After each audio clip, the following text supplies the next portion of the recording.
Kambagadi Mitro, this is Puru Janutriya. We was completing class 9 Science NCERT chapter number 6. Chapter का नाम है tissue या ऊतक. इसको अपन कंप्लीट कर रहे थे. इसका पार्ट 1 ऑलरेडी मैं अपने चैनल पर डाल चुका हूँ. ये पार्ट 2 है. तो चलिए स्टार्ट करते हैं. पादप ऊतक. इसमें सबसे पहले आता है विभज्योतक. विभज्योतक यानी कि मेरिस्टेमेटिक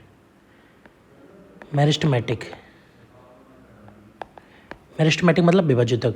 इनका मतलब होता है कि जो डिवाइड करते रहते हो, कंटिन्यू डिवाइड. इनका काम क्या होता है? ओनली डिवाइडेशन का काम होता है. मेरिस्टेमेटिक का काम क्या होता है? ओनली डिवाइडेशन. ठीक है. इसमें देखा प्याज के मोल में वृद्धि. जैसे कि हमने पानी में रखा है इसे, ठीक है, तो ये ग्रो कर रही है. ठीक है, आगे देखते हैं क्रियाकलाप को अच्छे से. ठीक है, 2 शीशे के जार लेते हैं, उनमें पानी भर लेते हैं. अब 2 प्याज लेते हैं और दोनों जारों पर एक प्याज रख देते हैं, जैसा कि चित्र 6.1 में दिखाया गया. कुछ दिनों तक दोनों प्याजों के मूलों की लंबाई मापते हैं. पहले, दूसरे और तीसरे दिन में मूल की लंबाई को माप लेते हैं. दूसरे जार में रखी प्याज की मूल को चौथे दिन 1 सेमी काट लेते हैं. ठीक है, जो सेकंड जार में रखी थी उसको क्या 1 सेंटीमीटर काट लिया.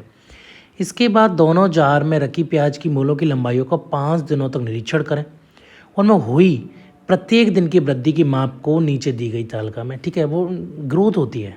ठीक है, कुल मिला के बात ही ग्रोथ होती है उसमें. ठीक है, अंकुरित आप इसे समझ सकते हो. अंकुरित चने वगैरह, दाल वगैरह जो होती है ना, वो भी इसी का, इस तरीके का एग्जाम्पल समझ लो आप. ठीक है, डेवलपमेंट हो रहा है, मतलब डिवाइडेशन हो रहा है, सॉरी, ग्रोथ हो रही है. किस जार में रखी हुई प्याज की मूल लंबी है? हमारे द्वारा मूल के ऊपरी हिस्से को काट लेने के बाद भी क्या वह वृद्धि करती रहती है? जब हम जार 2 में रखी प्याज की मूल के ऊपरी हिस्से को काटते हैं तो वे वृद्धि करना बंद कर देंगी. क्यों? ठीक है, रूट एपिकल मेरिस्टेम है. अगर ये ख़त्म कर दिया तो ग्रोथ नहीं होगी. ठीक है, रूट एपिकल मेरिस्टेम कंपलसरी है जड़ों की ग्रोथ के लिए. अगर रूट एपिकल मेरिस्टेम को ही अगर आपने फिनिश कर दिया, वहाँ से हटा दिया, काट के अलग कर दिया, तो उसमें कोई ग्रोथ नहीं शो करेगी. इसी प्रकार से सूट एपिकल मेरिस्टेम होता है तने में. ठीक है, ये रूट में होता है और ये जो होता है वो शूट में होता है.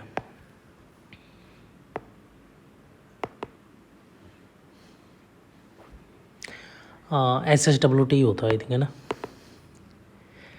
रूट एपिकल मेरिस्टेम और सूट एपिकल मेरिस्टेम. अगर इसमें से सूट एपिकल मेरिस्टेम को हटा दिया जाएगा तो तने की ग्रोथ नहीं होगी. ठीक है, ये जो होते हैं विभज्योतक कोशिकाएं होती हैं. ये विभज्योतक कोशिकाएं जो हैं वो वृद्धि के लिए जिम्मेदार होती हैं. अगर ये नहीं है तो वृद्धि भी नहीं होगी. पौधों में वृद्धि कुछ निश्चित क्षेत्रों में ही पाई जाती है. बिल्कुल सही बात है. ऐसा विभाजित ऊतकों के उन भागों में पाए जाने के कारण होता है. ऐसे ऊतकों को विभज्योतक या मेरिस्टेमेटिक टिश्यूज कहा जाता है. ये विभज्योतक किस भाग में स्थित होते हैं? विभज्योतक की उपस्थिति वाले क्षेत्र के आधार पर उन्हें शीर्षस्थ, ठीक है,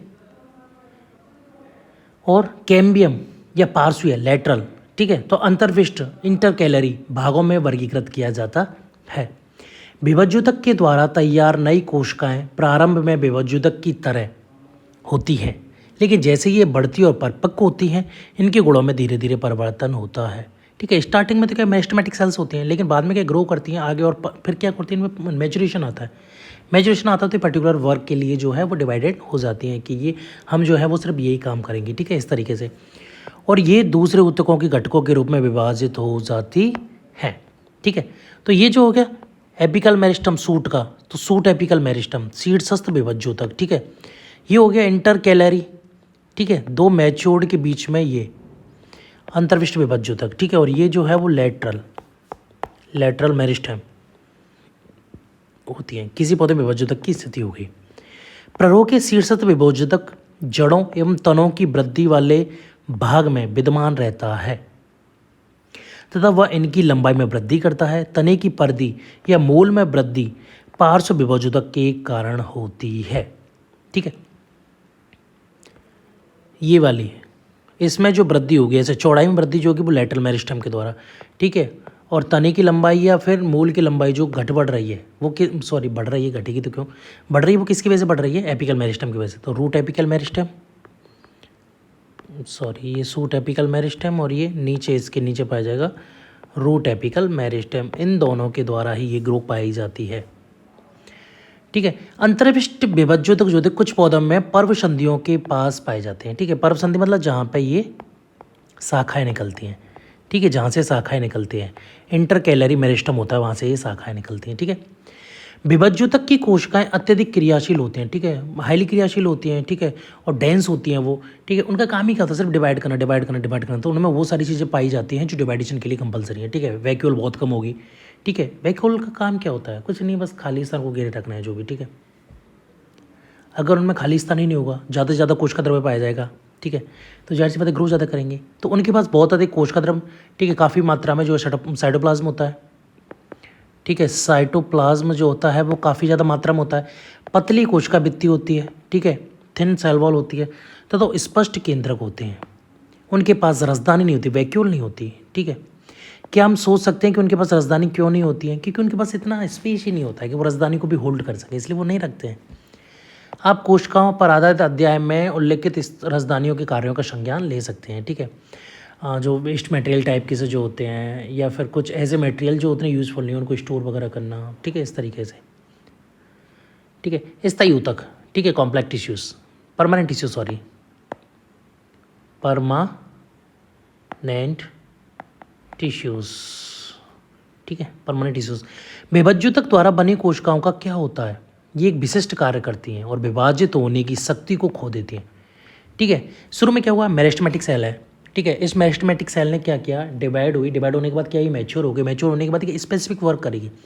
जो मैच्योर होगी उसमें क्या होगी, डिवाइडेशन की शक्तियाँ खो जाएंगी, खत्म हो जाएंगी, जिसके फलस्वरूप वे स्थायी ऊतक का निर्माण करती हैं, ठीक है, परमानेंट टिश्यू का निर्माण करेंगी। इस प्रकार एक विशिष्ट कार्य करने के लिए स्थायी ऊतक स्थायी रूप और आकार लेने की क्रिया को विभेदीकरण, डिफ्रेंशिएशन कहते हैं। विभज्योतक की कोशिकाएं विशिष्टीकृत होकर विभिन्न प्रकार के स्थायी ऊतक का विकास करती हैं, ठीक है। विभज्योतक कोशिकाएं जो होती हैं विशिष्टीकृत होकर मैच्योर्ड होंगी, फिर एक स्पेसिफिक वर्क के लिए एक स्थायी ऊतक का निर्माण करेंगे, परमानेंट टिश्यूज़, ठीक है। मैं एक पेज ऐड करके मैं थोड़ा सा चीज़ें इंसर्ट ब्लैंक पेज, ठीक है। क्या होगा, देखो क्या होता है, सबसे पहले होती है मेरिस्टेमेटिक टिश्यू, ठीक है। इनका काम क्या होता है, डिवाइडेशन, ठीक है। तो ये डिवाइड करेंगी जितना हो सके उतना, ठीक है। फिर इनमें से कुछ क्या होती हैं जो विभाजन की शक्ति है, डिवाइडेशन की जो पावर है, डिवाइडेशन पावर, उसको खो देंगी। तो फिर क्या करेंगी, ये परमानेंट टिश्यू बन जाएंगी। ये परमानेंट टिश्यू होते हैं, उनमें डिवाइड की कोई भी संभावना के निशान ये डिवाइड नहीं करती है, ठीक है। इस प्रोसेस को क्या कहा जाता है, मेरिस्टेमेटिक सेल्स जो होती हैं, टिश्यूज़ जो होते हैं परमानेंट टिश्यू में डिवाइड होते हैं, इनको क्या कहते हैं, इस प्रोसेस को कहते हैं डिफ्रेंशिएशन, डिफ्रेंशिएशन, ठीक है। इस प्रोसेस को कहा जाएगा डिफ्रेंशिएशन। फिर कभी कभी क्या होता है कि ये परमानेंट जो टिश्यूज़ हैं वो कभी कभी डिवाइड स्टार्ट कर देते हैं कुछ, ठीक है। उसको क्या कहा जाएगा, उस प्रोसेस को, ठीक है, दोबारा से इन्होंने स्टार्ट कर दी डिवाइडेशन। इस प्रोसेस को क्या कहा जाएगा, इस प्रोसेस को कहा जाएगा रीडिफ्रेंशिएशन, सॉरी डीडिफ्रेंशिएशन। जो ना विभेदीकरण की क्षमता आई थी उसको उन्होंने खो दिया। फिर उसके बाद क्या होगा, फिर से डिवाइड की पावर खो देंगी। फिर ये जो प्रोसेस होगी वो क्या कही जाएगी, अरे यार क्या हो रहा है बार बार, मतलब सॉरी जो लिखने में, इसको क्या कहा जाएगा, रीडिफ्रेंशिएशन।